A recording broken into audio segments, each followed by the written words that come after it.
So I've had a huge TBR when it comes to indie comics. I was on the fence of doing individual videos, right, reviewing comics. I've done a couple, Dark Knight Returns and The Killing Joke. But it is hard to get views on those videos, and I'm very limited on time to do stuff like this. So I'm actually glad I held off, and in a lot of cases, these creators have new campaigns, which I can show off their previous campaign and then start talking about their new campaign. So today, I read Immortal Rising 1 by our friend Aaron C., a good friend to the channel and a lot of the folks in the chat here.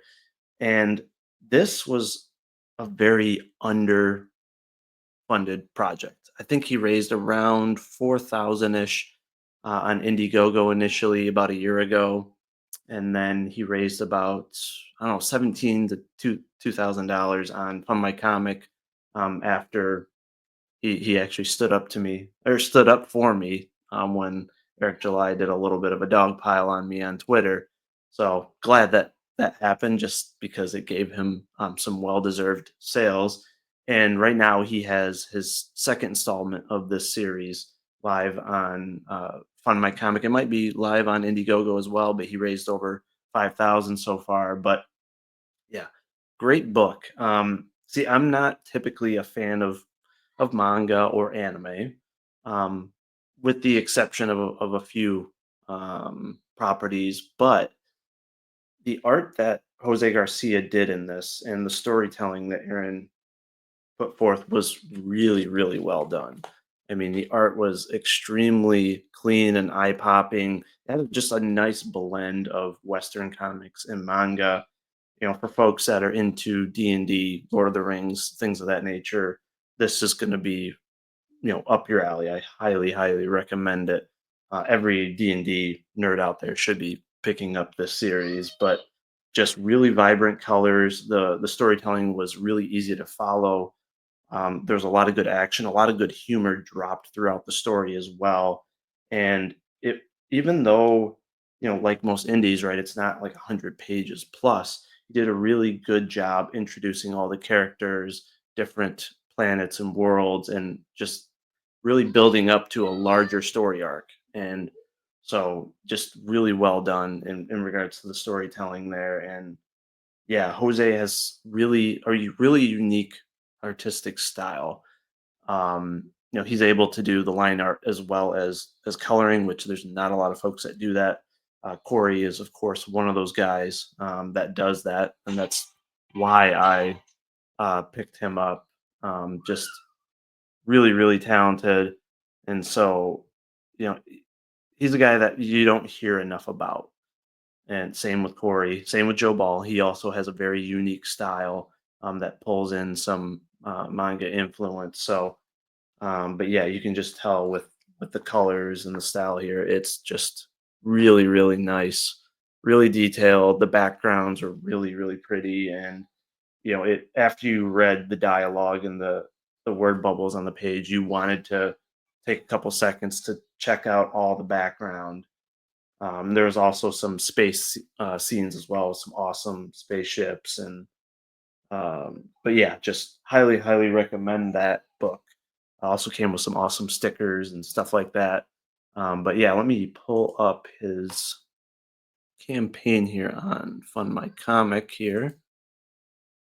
All right, so yeah, this is like his storefront here on Fund My Comic. I'm pretty sure it might be still in demand on Indiegogo, so whichever platform you prefer. So mods can feel free to obviously drop these links in the chat here. But yeah, definitely recommend backing this. This guy's a really good creator, a really good dude as well. Stands up for other creators. He's had his channel going for years. He's brought on a lot of creators, done a lot of promotion, and he has a show every Friday night with a few folks that are also great creators that I would recommend checking out.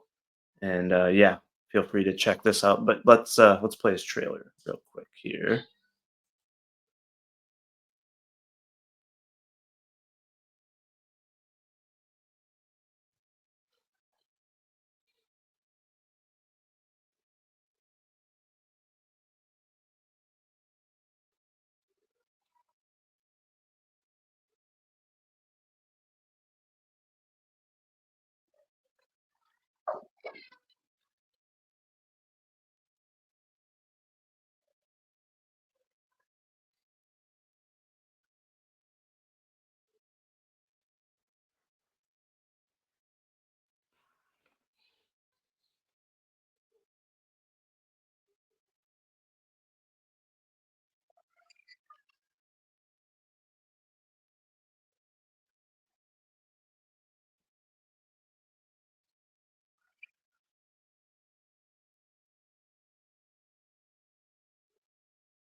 All right.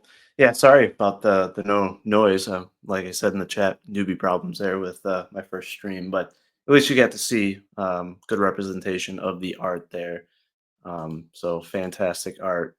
But yeah, definitely go check this out. You can get the first book, which actually Corey did a new cover for that, and then Jimmy Reyes did the second cover there with that ogre. So definitely recommend picking up both and supporting a bunch of great creators here, and it's very very affordable as well. There's a lot of different options here, but yeah, definitely I back this one. I mean, you get first and the second um, version here, 50 page each, perfect bound. I mean, for only $35, so great price. And can also support Fund My Comic if that's your cup of tea as well. So please check that out.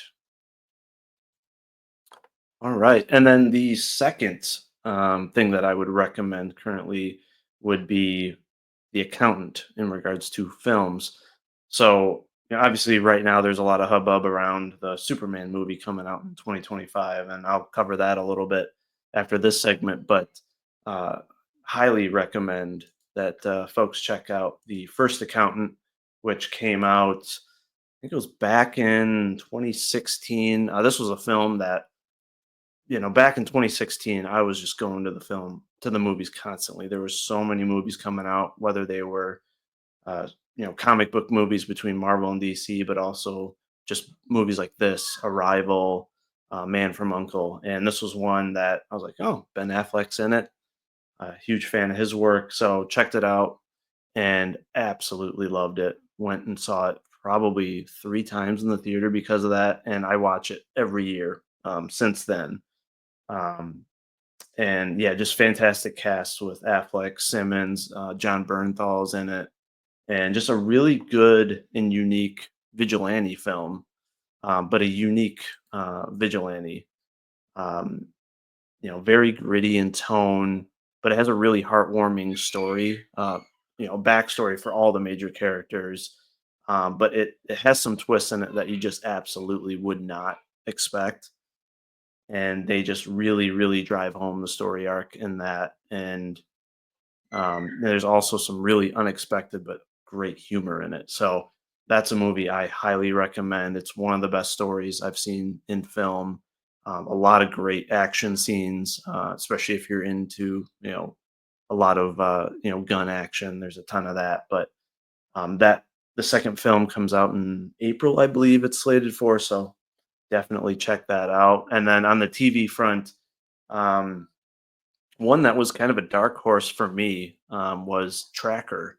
So I've never been a fan of a lot of the stuff that's been on Paramount the last couple of years. I didn't mind Halo; that was pretty decent, but for the most part, the new Star Trek shows are not a fan of those at all. But Tracker, it started out quite slow, but it really picked up. It has a really good mystery to it for the overarching story arc for the main character, but each episode tells a really good story that builds up into the overall arc, and then kind of a subplot that they have going on in that. But I've always been a fan of Justin Hartley as an actor. He was in, well, for folks that did watch soap operas. I watched them as a kid because my parents watched them. He was in Passions long ago, which was a really strange and kind of goofy soap opera. But he played Green Arrow in Smallville, which is why I started watching a lot of his uh, TV shows and stuff. But obviously Smallville was fantastic. But yeah, really really good show with a lot of good action. So definitely would recommend checking that out. So